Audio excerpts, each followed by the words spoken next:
First Job, hosted by Mike Wood, only on the Purple Acorn Network.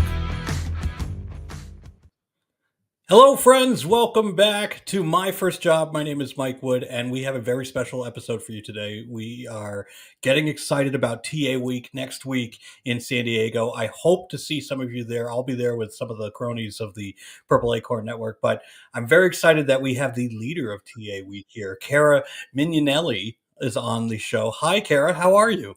Hi, Mike. Thanks for having me, and great job on the pronunciation there. Get an A+. Yes, I struggle because I am not good with names, but it's pronounced like minion, so Mignonelli, I can get it, and I will never forget that now. So, welcome to the show. We're all looking forward to TA Week next week. It's a long been an event that I've heard about. I haven't been there, but I love San Diego, and I love all the people that are going to be there. So, I think it's going to be a great time. So I want to get things started. Let's not talk about TA Week, but let's talk about you and kind of your first job. What was your first job like? Oh my gosh. Well, first of all, I have to say this is a little strange. I'm usually on the other side of the camera as a producer. So now here I am. But looking back, it was just a few decades or so ago, my very first job. I would say I worked a lot of odd jobs, but I'd say my first legitimate job was working in an Italian restaurant. Now, granted, I'm from New Jersey, so everyone kind of had the same first job. I was working there as a server and a hostess. I was probably 15 in high school, after school, weekends, that sort of thing. And I'll never forget, we were tipped employees, so whopping $2 an hour, and everything was paid in cash anyway, right? And then I had to kind of work for those tips. But mostly they paid me in pizza, I would say, was the thing that I enjoyed the most about that job. See, I think if, any job that I was working at in high school, those ages, I think they could have easily paid me in pizza and I would have not known any difference. I would have said, that sounds fantastic. I'll sign up. And, luckily I dodged that bullet. I think I made like $5.50 an hour at my first job doing whatever. Mm-hmm. So being from New Jersey, you probably have the first job experience that probably half the people in New Jersey have at that restaurant. But what do you remember about kind of, starting fresh? And do you have any of those kind of like first impressions of like, oh my God, I'm in the working world now? Yeah. In my days at Cafe Antonio's, I'll never forget it. It was the first time I was exposed to kind of, well, I didn't know what it was then, but it was definitely a hostile working environment. That's for sure. Nice. There was a lot of inappropriateness inside the kitchen and outside, as many restaurants have encountered, and people that work in that business and the industry. And I was, as a sheltered wee little one, it actually helped me kind of develop like a thick skin, I would say, and kind of learn how to return the trash talk, if you will, as best that a 15-year-old girl could do at the time. So, but also kind of just like realizing like the correlation between how well I do at my job directly relates to how much I'm going to get paid. Not just getting whatever it was minimum wage, but understanding the service aspect of things. And it really it made me step it up as far as, well, when I'm preparing this and how I am interacting with people and realizing that I can make more money, if I did a better job. So I think it was one of the good experiences for a young person to have, to kind of understand, and improve on that work ethic, I guess you could say, at the time. Yeah, I think every restaurant that I go to, I am just welcomed with open arms. The waitresses think I am the most handsome, funniest guy they've ever met. And I just love all the compliments I get. So I just tip away. And so you realize that there is a little bit of a game to it. Yep. So you obviously aren't still at a restaurant. So you went to college. I believe you went to Rutgers, right? Yeah, absolutely. Went in Jersey. So yes. All right, my stalking skills are still good. It was a great experience. Yeah, Rutgers is so what did you study in Rutgers? I focused on political science, actually, and public relations. So I did a double major, and it was a lot of fun and work. I got out in less than 4 years. So I definitely worked hard at that. And from there, kind of just snowballed into other things and found my way out west eventually, where I continued my education and went to law school here in California. So, all the while, I was kind of dabbling in similar things that I'm doing now with regard to conferences and like professional trainings and that sort of thing. So, I was working at an organization after college for it's called the Performance Institute, and we hosted a lot of conferences for the public sector, actually. So a lot of things focused on trainings for the Department of Education and Department of Labor, and that's really where I became really interested in kind of the people business and that employer-employee relationship, and then continued that focus through law school as well. That's great. So, law school, you get the backing there, and that's what outside of TA week, you are a lawyer, right? Yeah, I'm general counsel for GSMI is the organization. So we're a small, family-owned business based here in San Diego, and we run trade shows and private professional conferences. So just like TA Week, which is my favorite, of course. And yeah, I get to kind of wear many hats within the organization, do some of the HR oversight, and as well as the legal and the production. That's great. You're doing a little bit of everything, and I think that's the best way to kind of branch out and learn what you really want to do in the space. So, if I like, let's put on our like imaginary hats for a second. Let's say I'm coming out of school this May. Um, do you have any advice for kind of new job seekers out there on what they should look for in that first job? Yeah, I mean that's a really great and difficult question, I would say.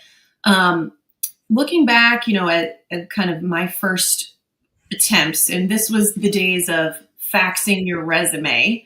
It was a struggle. It was definitely a battle, and I think the first thing that would come to mind is don't say no. Don't turn away an opportunity because you think that you're above it in some fashion. So I think they call it for a first job for a reason, right? Your first job out of college, in particular, could just be that stepping stone and getting out there and socializing, in real life with folks at, not just at conferences, but in other capacities, talking to people, having those coffee chats. Someone once told me, encouraged me to do that. And I've continued to do that. And it's really worked out well as far as even if the person, you're having just like a little chat with, trying to find out more about them and whether or not their current role can facilitate you, it might be that they know someone else. And so building your network, I know it sounds really like obvious, but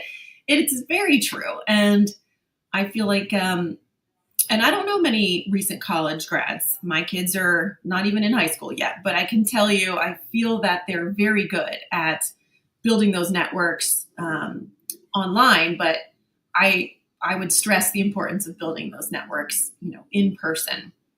Yes, Um, in-person events still matter. I think, sure. you really get to find what an authentic person is when you're meeting them in person, even if they are still going through trying to sell you on them. It's just another added layer of connection. Mhm. Um, I remember when COVID hit, I hadn't been to an event for like a couple years. I was just dying to go to an event with like-minded people because the best conversations I have at events are usually at the bar with somebody doing and learning about something that they're doing that's really interesting that maybe I can help them out at. So I love that. And that kind of leads me into TA week next week. And can you give us anything you're looking forward to at TA week? I'm looking forward to all of it. The speakers are great. I'm so thankful and grateful that you know I might not be a talent acquisition subject matter expert myself, but my job is to pull everyone together. Just get the right people in the room at the right time, talking about the right issues and what is really facing the industry right now, and what can we do about it. So I really appreciate all of the speakers taking time out of their current obligations, their roles, traveling away from family, so much going on, to really have that moment where we can all get together and really kind of do something to advance the industry. I'm really looking forward to also having those experiences for the people that have never attended, and they get there the first time, and maybe they're not sure what to do or where to go, but we have such great, I call them our TA ambassadors, folks that have been in the industry, maybe longer than others. And they're going to actually be available on site. So the speakers and partners are kind of signing up and dedicating their time to just say, hey, come and talk to me. What do you want to know? What are those burning questions, those burning talent attraction questions? But how do you get the most out of being here this week? Who should I talk to, and what are the right questions to ask? So having that mentorship, and really beyond networking, it's building relationships. And that really does give me a sense of gratitude. And I feel like I'm helping other people help other people get jobs. And so it's all connected, and I'm really looking forward to that. I mean, we've got a lot of fun stuff. We have some amazing exhibitors and talent tech partners that are going to be showing what they've got, and it's really valuable. Even if you don't think at your current role you're in the market for it or you have a budget for it, it's worth your time to check in with everyone, learn why they created this product. I mean, they're working to solve problems that some people haven't encountered, don't even realize that they may have to encounter in their future role. So it's very valuable. Check out all of our exhibitors. They do a lot of fun and interesting things. And we're doing some fun, we have a welcoming fiesta, San Diego style, of course. There will be tacos. That's all I'm going to say. Don't worry. We will have tacos. So, yes. Good. I will get my taco fix in San Diego. So I'm really looking forward to meeting you, and I'm looking forward to meeting anybody else there that is attending for the first time, second time, whatever. Let's talk. I am also not a practitioner in TA myself, but I've been around the industry for a very long time, and I see the issues, and I can't think of a more interesting time than to be a recruiter right now. I mean, my wife's actually a recruiter, so I married into it. But there's just a lot out there in terms of so many people looking for jobs, and so many people having resumes that are AI enhanced or whatever to try and get the right people. It's really hard to figure out what the right candidates are, what the right opportunities are. So it's a tough time out there in the space. But I'm really looking forward to meeting anybody. Now, I have to ask you, since you were talking about the waitering and stuff like that, have you seen the movie Waiting? I have not. No. You haven't seen it with Ryan Reynolds? It's it's probably like 10 years old, or maybe longer, maybe 15 years old. But it's a comedy, and it's set in a restaurant, and it's all about working in a restaurant. And that's all I was thinking about when you were saying that. So I recommend you go see it. It's really funny. It can be crude, but it's really funny. And anybody in the audience, please see that too. And just in case you have another crazy job along the way, did you have any other really interesting jobs in between now? Yeah. I mean, another one, I traded cleaning out stables for horseback riding lessons when I was. You should have led with that one. I don't know if I'd call it a job. There was no money exchanged. It was just like, I'll scoop the manure, tack up the horses, and then I get free lessons. I was probably like 12 or something. Yeah, just some silly stuff like that. I don't know. Camp counselor. Who hasn't done that though? Babysitting. Those are all like rite of passages, except for the scooping horse manure. Not everybody gets the wonderful chance to do that, but you got some riding. Are you still able to ride today? Do you do riding?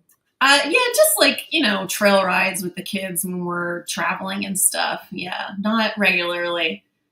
No, but yeah. And I have to ask you about the winery. I did see on your LinkedIn that you own a winery. Yes, it's really my husband's, baby or whatever, but it's a labor of love. It's fun. And, if it doesn't sell, I get to drink it. So it's a win-win in my book. Yeah, he started making wine when I was pregnant with our first child. I think, I don't know what happened there. I think he was losing his mind and started in the garage making wine. So I guess you can make a certain amount of, gallons without a license initially, so a lot of people start out, you get the food grade garbage cans from Home Depot. It's like real serious.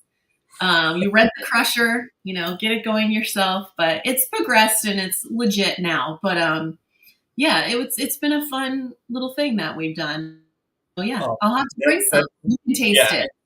good. And every dad that I know has to have some dad time, which is some hobby that is down in the garage to just get away. So I'm Yeah. not surprised that his is that. I've done some brewing myself in the past. I always wish I could sell it, but there's a whole bunch of hoops you got to go through. Mhm. I just love making the beer names. I think they're the funniest thing ever. So Yeah. anyway, I will talk more about that with you in person while we're in San Diego. But if anyone is still looking for a ticket to the event, where can they go? Yeah. Talentacquisitionweek.com. We are still, we'll take registration up until you can come and register in person on the 3rd, or register online leading up to it. And yeah, we'd love to see you. Great. Well, I've loved talking with you, and I look forward to seeing you in person next week. All right. Yeah. I'll see you soon. Stay safe, everybody.